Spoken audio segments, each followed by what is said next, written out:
समाजाला कुठेतरी बाबा घाबरत होता समाज कुठेतरी भीत होता। त्या भीतीने सगळ्यांच्या मनोमन हे सगळ्यांचे होतं, परंतु बोलत नव्हते। दुसरं एक सर्व खर्च, सर्व मीटिंग, सर्व सभा याला लागणारा आर्थिक जे पाठबळ आहे ते पूर्णपणे शरद पवारांनी पुरवलेलं आहे, कुठल्याही मराठ्याने दिलेलं। मनोज जरांगे कुणाचं ऐकतात हे चेक करावं।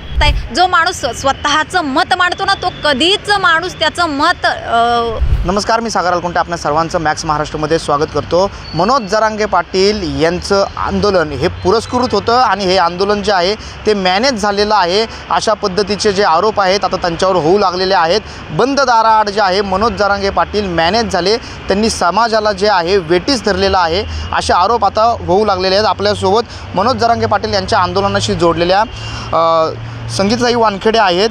ताई, काय सांगाल, काय आता तुमचा नेमका आक्षेप आहे, काय आरोप आहे? मनोज जरांगे पाटलांचं आंदोलन हे पुरस्कृत आहे असं तुम्ही म्हणताय, त्यांचं आंदोलन जे आहे ते मॅनेज झालं असं तुम्ही म्हणताय? अगदी 100% मॅनेज हे अगोदरच झालेलं आहे, पुरस्कृत हे अगोदरपासूनच आहे। त्यांचे जे काय आहे त्यांना भांडवल लावणारे ते पुरवणारे ते समाजाच्या लक्षात निदर्शनात आलेलं होतं।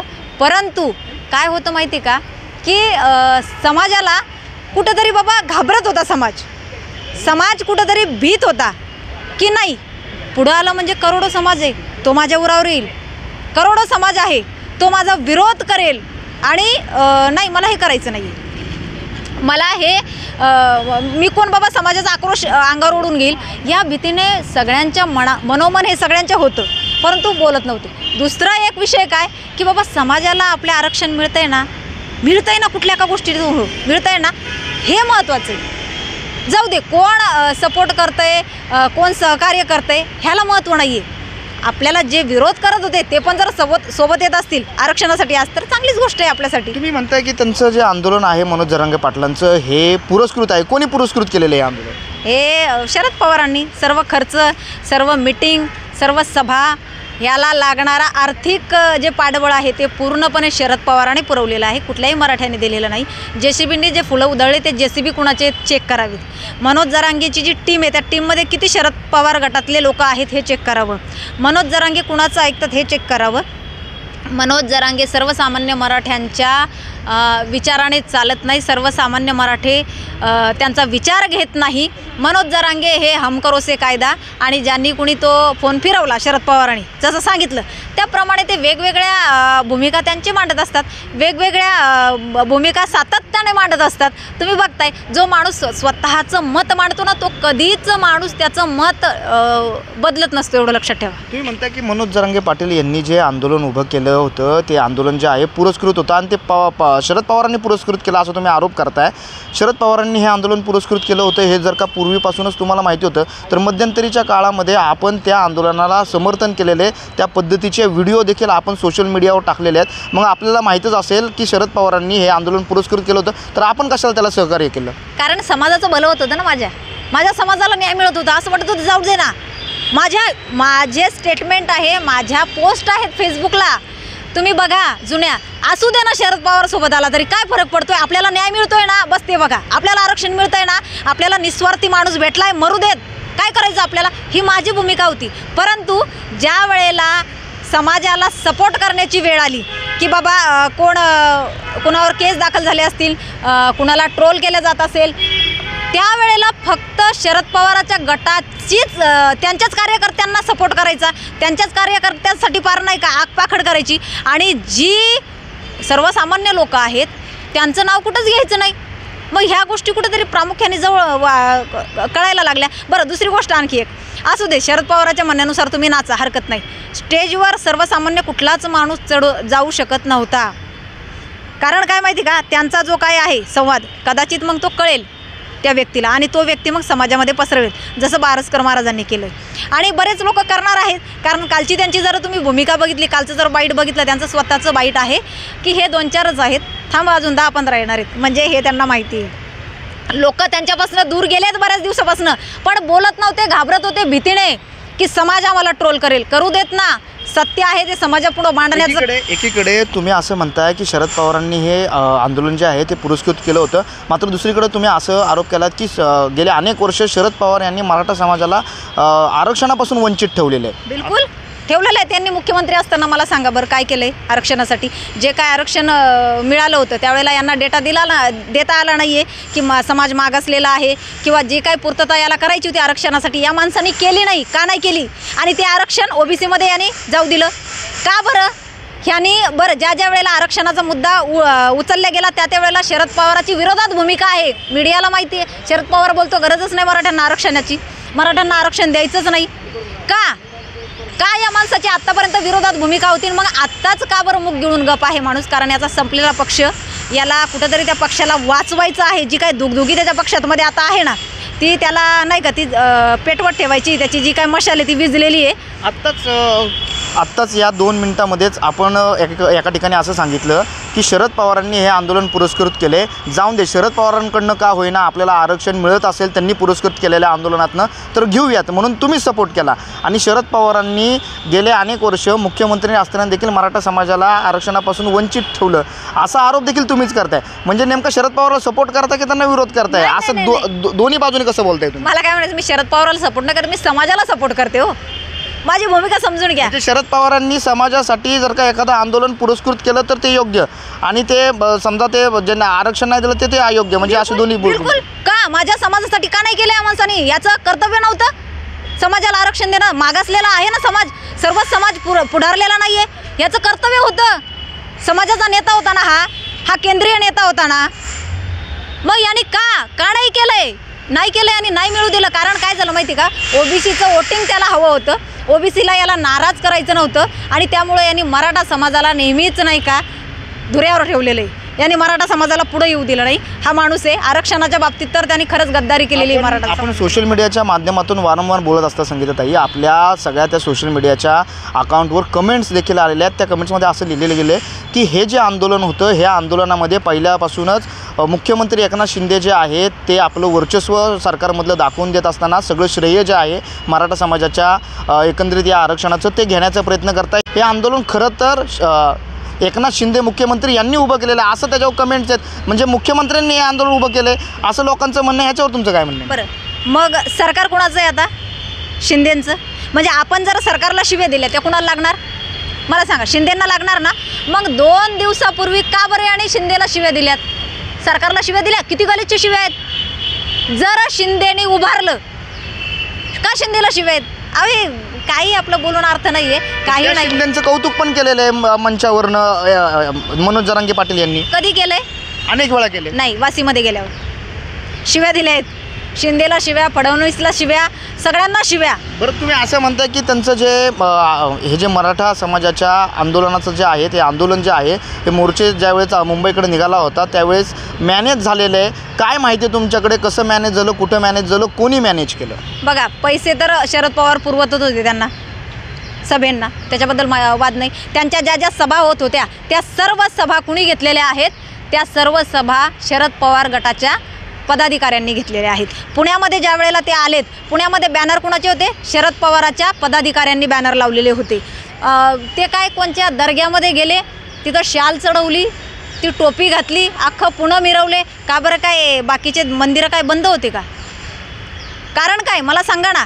त्यांचा जो काय सत्कार केला आहे त्या दर्ग्यामध्ये काय कुणी केलं आहे? शरद पवार गटातली माणसं होती ती. त्यामुळे ते ह्या गोष्टी प्रामुख्याने लक्षात येत होत्या आणि तेव्हापासून मग मी 1.5 महिन्यापासून मी विरोधात गेलेलीच आहे की ज्या गोष्टी माझ्या प्रामुख्याने लक्षात आल्या त्यावेळेला मी माझी भूमिका. मनोज जरांगे पाटील यांचं आंदोलन चालू असताना म्हणजे मराठा समाजाच्या आरक्षणासंदर्भामध्ये पूर्वीपासून आंदोलन चालू आहे. अनेक मोर्चे महाराष्ट्रामध्ये निघाले, मुकमोर्चा निघाला असेल, अनेक मोर्चे निघाले, मराठा समाजाचं आंदोलन चालू होतं. मात्र मनोज जरांगे पाटील हे नव्यानं ज्यावेळेस या सगळ्या मोर्चाचं नेतृत्व करायला समोर आले ते नेमकं कसे समोर आले? कारण का अनेक मराठा समाजाचे जे नेते आहेत ते या सगळ्या मराठा समाजाच्या आरक्षणाच्या मोर्चांमध्ये किंवा आंदोलनामध्ये समन्वयकाची भूमिका साकार करत होते आणि समन्वयक सगळे बाजूला पडले आणि मनोज जरांगे पाटील आले. हे कसं काय आलं? कारण का तुम्ही काही आंदोलनामध्ये सहभागी होतात. मुळात आहे ना, ज्या वेळेला हा लढा उभारला ना, माझे स्टेटमेंट आहे, माझ्या पोस्ट आहेत, समन्वयकाला एकाही फिरकवू देऊ नका. समन्वय ना हटाव. मनोज दादा तुम्ही छान कार्य करताय आणि तुम्ही अजिबात कोणाला येऊ देऊ नका जवळ. तुमच्या सर्वसामान्य लोकांना येऊ द्या. हे जे समन्वयक आहेत, हे जे विकल्या गेलेले दलाल आहेत, यांना मी नावं घेऊन बोलायची. या दलालांना जवळ येऊ देऊ नका. कोण होते ते दलाल? आबा पाटील, केरे पाटील, मया डोंगरे अख्ख्या महाराष्ट्राला माहिती आहे. यांनी या अगोदरचे मोर्चे मॅनेज केले, या अगोदरचे मोर्चे विकले या लोकांनी, अख्ख्या महाराष्ट्राला माहिती आहे. ते काय सांगण्याची गरज नाही. आणि हे मी वारंवार कधीपासून बोलते. अगदी आबा पाटलांनी तर माझ्यावर गुन्हे दाखल केलेले आहेत, तरीसुद्धा मी थांबत नाही आहे. खरं बोलायला काय भीती हो, जे खरं आहे ते खरं आहे आणि ते मांडत असते मी. पूर्वी हे तुम्ही ज्यांची नावं घेतली यांनी मराठा समाजाचे जे मोर्चे आहेत हे मॅनेज केले, पैसे घेतले वगैरे तुमचा आरोप आहे. आता हाच आरोप मनोज जरांगे पाटलावर पण आहे. नाही नाही नाही, त्यांनी पैसे घेतले वगैरे असं मी म्हणणार नाही आहे, लक्षात घ्या. त्याला लय मोठं पाठबळ आहे हो शरद पवार नावाचं. एवढं मॅनेज झाले यांच्यासारखे. अहो ते मॅनेज कशासाठी झाले? मॅनेज नाही झालेले ते. मला काय म्हणायचं तेच तुम्हाला कळना झाले. मुळात मध्ये ती वोट बँक आहे शरद पवाराची. जे पाहिजे ते तुला देतोय, समाज जोडून ठेव फक्त. विस्कळी म्हणजे काय करायचं मध्ये, समाजाला भ्रमित करायचंय, समाजाला इमोशनल करायचंय, समाजाची दिशाभूल करायची. तुला पाहिजे ते मिळेल तुला, पण समाज तू जोड. हे काम त्यांनी हे जे रोपटं आहे हे शरद पवारांनी लावलं आहे, त्याला खतपाणी घालून असं मोठं केलं आहे की त्याला केमिकल दिलेलं आहे ते, पण ते अपायकारक आहे समाजासाठी आणि ते नाही चालणार आहे. ज्या वेळेसपासून मनोज जरांगे पाटील यांचं नेतृत्व उदयास येत होतं या सगळ्या मराठा आंदोलनामध्ये, त्यावेळेस तुम्ही त्यांच्याशी मात्र जोडला गेला नव्हता. तसं प्रत्यक्षपणे तुम्ही त्यांच्या कुठल्याही मंचावर किंवा मोर्चांमध्ये नव्हतात, मात्र तुम्ही सोशल मीडियाच्या माध्यमातून त्यांना मदत करत होता. तुम्ही का नाही समोर आलात कधी? माझा भाऊ माझा भाऊ आजारी होता. आताही तुम्ही बघू शकता, येऊ शकता.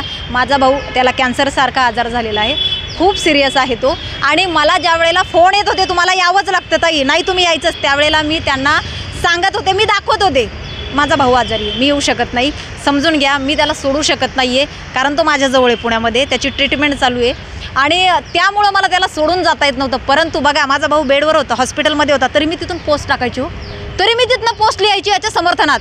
घरी गेले का थोडा वेळ मला वेळ भेटला तरी मी लाईव्ह घ्यायची आणि बोलायची, जसा मला वेळ मिळेल. मी जर बाबा हां मी कोण आहे, ही बाई काय आहे, मग तुम्ही लोकांनी का मला भुजबळच्या विरोधातमध्ये बोलण्यासाठी सगळ्यांनी प्रोत्साहित केलं? याच्या समर्थकाने नाही बोललंच पाहिजे तुम्ही, तुमच्याशिवाय दुसरं कोणी बोलूच शकत नाही आहे का? उभे करणारे तुम्हीच होते. आणि ज्या वेळेला मला ट्रोल करण्यात येतं, ज्या वेळेला मला गलिच्छ शिव्या देण्यात येतात, त्यावेळेला तुम्ही लोकांनी समर्थन नाही केलं. तुमचा नेता बोलतो ते मनोज जरांगे बोलत आहेत मला कुणाला मोठं करायचं नाही. मी कुठं मोठं करावं म्हणलं तुम्हाला? मी काय बोलले? भुजबळांच्या विरोधात आपल्याला बोलण्यासाठी भाग हे मनोज जरांगे पाटील आणि त्यांच्या कार्यकर्त्यांनी भाग पाडले. बिलकुल बिलकुल. मला व्हॉट्सअप कॉलिंग, मला फेसबुक कॉलिंग केलेली त्या लोकांनी. बिलकुल मला त्या लोकांनी फार फार म्हणजे एवढं ना की मी त्यांना दाखवायची, फोटो पाठवायची, बघा माझा भाऊ पुढे, मी नाही बोलू शकत आहे, नाही ताई थोडा वेळ भेटला तरी तुम्ही बोला, नाही तर तुम्ही थोडा वेळ काढाच.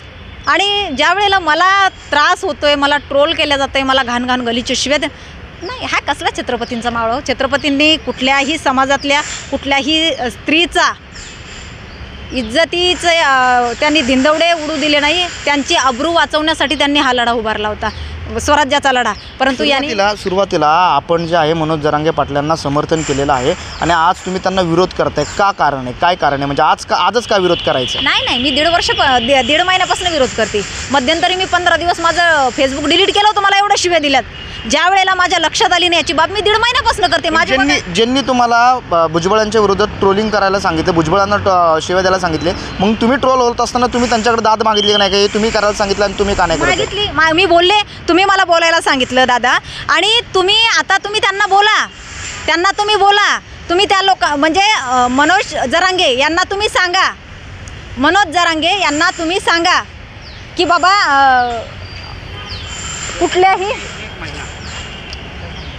कुठल्याही महिलेची तुम्ही तिचा अशी धिंड काढू नका किंवा कुठल्याही महिलेला अश्लील शब्दात बोलू नका. 2 शब्द फक्त मीडिया पुढं बोला. मी ज्यांना सांगितलं होतं त्यांचा फोन चालू होता. फोन चालू असताना मनोज जरांगे तिकडनं बोलला, मी कुणाला मोठं करायला मोकळं नाही, मी कुणालाही मला मोठं करा म्हणतच नव्हते मी. तुम्ही माझं नाव घेतलं म्हणजे मी मोठं होणार नाही आहे. माझं कार्य मी माझ्या पद्धतीने चालू आहे माझं. तुम्ही मोठं करावं याच्यासाठी नाही, माझ्यावर अन्याय होत होता, माझा कुठंतरी ऱ्हास होत होता, मला एवढं गलिच्छ बोललं जात होतं आणि एक महिला या नात्याने तुम्ही बोलावं ही प्रामाणिक भूमिका होती माझी. म्हणून मी तुम्हाला बोलले होते आणि तुम्ही बोलता मला कुणाला मोठं करायचं नाही. तर 10 गोरगरीब लेकरांचं कल्याण व्हावं, त्यांना शासकीय नोकऱ्यांमध्ये जे आहे आरक्षण मिळावं, ह्या सगळ्या मागण्यांना घेऊन हा लढा सुरू झाला होता. आणि आता 10% आरक्षण जे आहे राज्य शासनाने दिलेलं आहे, तरी पण मनोज जरांगे पाटील जे आहे ते उपोषणावर बसलेले आहेत. आणि आता 24 तारखेपासून विविध पद्धतीने आंदोलन जे आहे ते मराठा समाजाकडनं पुकारण्यात येणार आहेत. काय आव्हान कराल, कारण का तुम्ही आता विरोध करायला सुरुवात केलेली एक मराठा भगिनी म्हणून आणि मराठा समाजाचे तुम्ही एक कार्यकर्ते आहात आणि गेल्या काही काळामध्ये तुम्ही त्या मोर्चाबरोबर सामील देखील होतात सुरुवातीच्या काळात. मी विनंती करेल माझ्या महाराष्ट्रातल्या तमाम मराठी बांधवांना, तरुणांना, बाबा रे आपलं घर बघा. आपल्याला आरक्षण पाहिजे होतं, मिळालं आहे. स्वतंत्र आरक्षण दिलं आहे आपल्याला आपलं ताट दिलं आहे, कुणाच्या ताटातली खायची गरज नाही आहे. दुसरा विषय आणखी की बाबा जे आपलं होतं की कुणबी म्हणून आम्हाला नाही का, ज्यांच्या कुणबी नोंदी सापडतील त्यांना ओबीसीमधनं द्या, तेही आपलं चालूच आहे आणि तेही टिकणार आहे, तेही मिळत आहे आपल्याला. आता काय माहिती का, या माणसाला येणाऱ्या निवडणुकीमध्ये ज्याचा पक्ष संपलेला आहे त्याला आता कुठंतरी नाही का ही जी पेटवलेली त्याने आग, ही आग याला विझू द्यायची नाही आहे. जरी ही आग विझली तर मनोज जरांगे लोकांच्या डोक्यातनं निघून जाईल आणि मग त्यावेळेला कदाचित नाही का याला प्रचार प्रसार करता येणार नाही शरद पवाराच्या गटाचा. म्हणून शरद पवारांनी हे काहीतरी चर्चेत राहावं म्हणून काहीच कारण नसताना पुन्हा त्यांनी ते आंदोलन उभारलेलं आहे 24 तारखेपासून. बरं, आता ते आंदोलन उभारल्यावर तुमच्या लक्षात येईल काही गोष्टी, काही बाबी.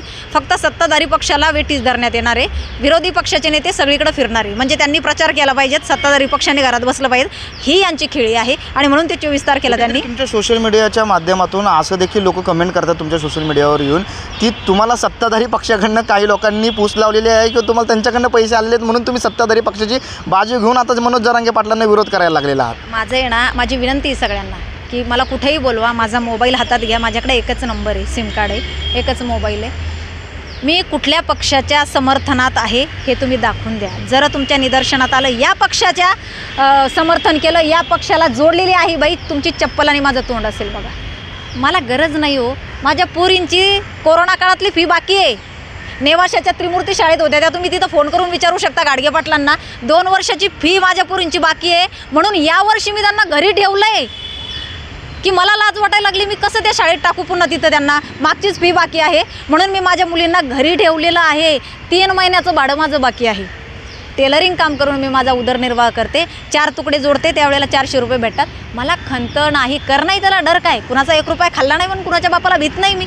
मला हे काय आरोप होत असतात, त्या आरोपांना जर मी विचार केला तर मग मला घरामध्ये बसावं लागेल लॉक लावून. मी खरं जगापुढं आणणार. शेवटचा प्रश्न, मनोज जरांगे पाटलांच्या आंदोलनामध्ये अनेक वेळा जे आहे नंतरच्या काळामध्ये पहिल्यांदा खुल्या मंचावरनं चर्चा व्हायची, मात्र नंतरच्या काळामध्ये बंद दाराआड चर्चा झाली आणि हाच बंद दाराआड चर्चेचा जो विषय आहे आज प्रामुख्यानं समोर येतो आहे आणि हा तुम्ही समोर आणताय. कोण आहे या बंद दाराआड चर्चांमध्ये, काय नेमक्या चर्चा झालेल्या आहेत, काय वाटाघाटी झाल्या, शेवटचा आणि थेट प्रश्न. आता ते बंदाराड करू तर हे उघडच करत नाही तो माणूस, कारण जे काय बंदाराड चर्चा झाली ती कधी झाली, रात्री झाली, बरोबर, ती काही दिवसात झाली नाही. ज्या वेळेला पत्रकारांनी हा प्रश्न विचारला की बंददाराआड चर्चा काय झाली, त्यावेळेला बाबाची पार आगपाखड झाली. बाबा पार असा गोंधळून गेलाय, बाबा पार धिंगाणा घालायला लागलाय. काय संबंध, तुम्ही कोण मला विचारणार आहे, तुम्हाला मी का उत्तर देऊ, मी आणि माझा समाज बघत बसेल, समाज आणि मी. अरे, पत्रकारांना उत्तर द्यावं लागणार आहे तुम्हाला. खरं तर मनोज जरांगे पाटील यांच्यासोबत पूर्वी काही काळ काम केलेले आणि त्यांच्या बोलण्यावरून छगन भुजबळांना ट्रोल करणाऱ्या ज्या आहेत त्या आत्ता आपल्यासोबत होत्यात. मनोज जरांगे पाटील यांचं जे आंदोलन आहे हे नंतरच्या काळामध्ये बंद दाराआड जे आहे ते मॅनेज झालं असा आरोप जे आहे ते त्यांनी केलेला आहे. मॅक्स महाराष्ट्रासाठी मी सागर अलकुंटे, पुणे.